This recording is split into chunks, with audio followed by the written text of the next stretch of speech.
soit avec vous. Et avec votre esprit. Évangile de Jésus-Christ selon saint Luc. Gloire à toi, Seigneur.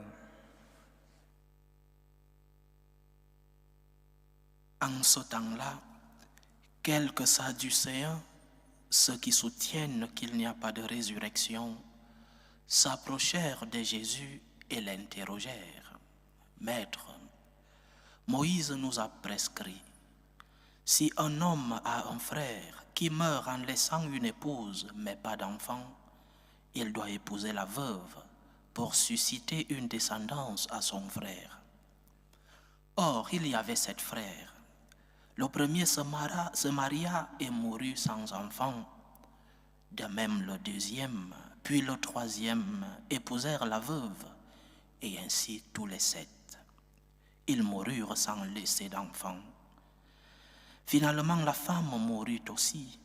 Eh bien, à la résurrection, cette femme-là, duquel d'entre eux sera-t-elle l'épouse, puisque les 7 l'ont eue pour épouse? Jésus leur répondit, « Les enfants de ce monde prennent femme et mari, mais ceux qui ont été jugés dignes d'avoir part au monde à venir et à la résurrection d'entre les morts ne prennent ni femme ni mari, car ils ne peuvent plus mourir. Ils sont semblables aux anges, ils sont enfants de Dieu et enfants de la résurrection.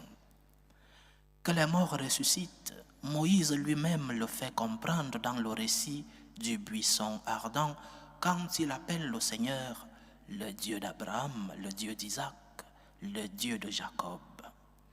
Il n'est pas le Dieu des morts, mais des vivants. Tous en effet vivent pour lui. Alors certains scribes prirent la parole pour dire, « Maître, tu as bien parlé. » Et il n'osait plus l'interroger sur quoi que ce soit. Acclamons la parole de Dieu. Louange à toi, Seigneur Jésus.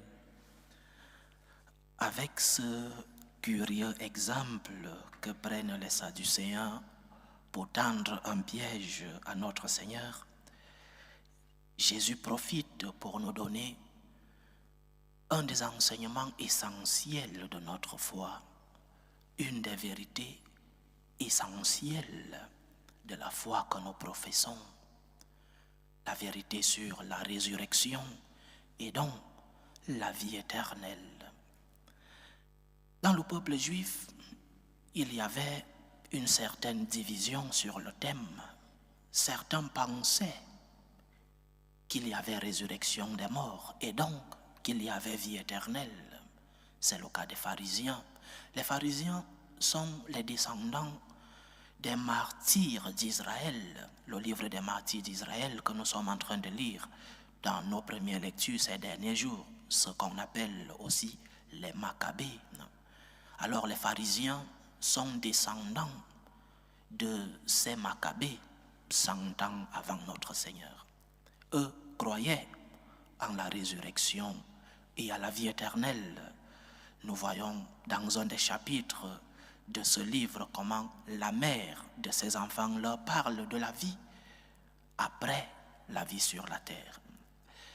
Mais il y avait un autre courant, ceux-là, les Sadducéens, ceux qui viennent tendre un piège à Jésus dans l'évangile d'aujourd'hui. Et l'évangéliste nous dit, ceux qui soutiennent qu'il n'y a pas de résurrection. Donc, le courant de ceux-là qui ne croient pas en la vérité de la résurrection et donc de la vie éternelle.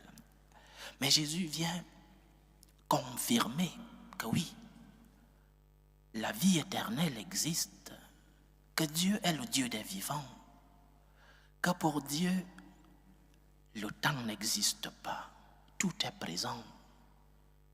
La vie en Dieu est donc une vie éternelle. Et c'est notre espérance. C'est une vérité essentielle de notre foi. C'est donc une certitude, l'existence de la vie éternelle. Au cours de notre vie, nous affrontons plusieurs fois le problème de la mort.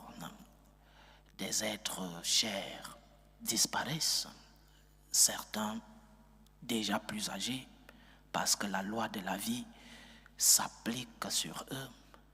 Mais parfois, cette loi de la vie est inversée et les plus jeunes meurent en premier. La tragédie est immense. Des amis, des compagnons décèdent. Et je parle là des décès qui nous touchent de près, parce que naturellement, des centaines de milliers de personnes meurent chaque jour dans le monde. Les statistiques parlent de entre 157 et 160 000 décès par jour dans le monde.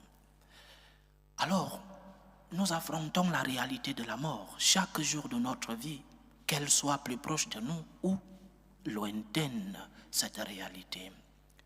Mais cet animal qui sait qu'il existe, cet animal qui sait qu'il va mourir, cet animal qui est l'homme, a aussi besoin de savoir où ira-t-il après la mort? Que sera-t-il de lui? Est-ce qu'il va continuer de vivre ou alors tout se termine avec la mort? Cet animal, l'être humain, qui est conscient de son existence, qui est conscient de sa mort, il va mourir. Cet animal veut savoir que sera de lui, qu'est-ce qu'il va devenir. Et le Christ vient donner une réponse à cette question. La vie éternelle existe. Dieu t'aime et il t'attend. Dieu ne t'a pas créé pour la mort, il t'a créé pour la vie. Nous venons de lui et nous retournerons vers lui. Le Christ nous le confirme par ses paroles. Celles de l'Évangile d'aujourd'hui sont, entre autres, ces paroles que le Christ nous a enseignées pour nous montrer cette réalité de la vie éternelle. Mais le Christ nous l'a aussi enseigné, surtout par sa propre résurrection. Si le Christ est ressuscité, c'est la preuve même qu'il y a vie éternelle. Mais rendons-nous compte que cette vie éternelle ne sera pas la même pour tout le monde. Rendons-nous compte que cette vie éternelle aura deux chemins. Le chemin du ciel avec le Seigneur, la rencontre définitive avec Dieu, et le chemin de ceux qui ont choisi librement, parce que Dieu respecte notre liberté, ceux qui auront choisi ici sur la terre librement de s'éloigner de Dieu, s'ils sont cohérents, ne devront pas demander à Dieu le ciel. Si nous sommes cohérents, parce qu'il y a continuité entre les deux vies, la vie ici-bas et la vie du ciel, si nous sommes cohérents et que nous voulons aller au ciel, vivons ici sur la terre avec ce désir de rencontrer le Seigneur, de rencontrer ceux qui sont partis, de rencontrer ceux-là qui ont été avec nous, ceux-là que nous avons aimés. Rendons grâce à Dieu qui ne veut perdre aucun de ses enfants. Dieu veut que tous les hommes soient sauvés. Dieu veut que tous les hommes retournent vers lui. Rendons-lui grâce pour l'existence de la vie éternelle. Et lorsque la mort rugit, lorsqu'elle rugit sur toi, lorsque la mort te blesse, parce qu'un être cher est parti, ou lorsque l'heure vient pour toi, ne doute pas de cela. Il y a vie éternelle. Cette personne qui est partie ne t'a pas dit adieu. Cette personne t'a dit au revoir. Et quand tu partiras, tu diras aussi au revoir à ceux qui restent. Il y a vie éternelle. Dieu nous attend au ciel, ne l'oublions jamais, et vivons sur la terre avec ce désir d'appartenir à la cité céleste, à la cité de Dieu, comme l'appelait saint Augustin. Il y a vie éternelle, le Seigneur nous attend. Loué soit Jésus-Christ. À jamais.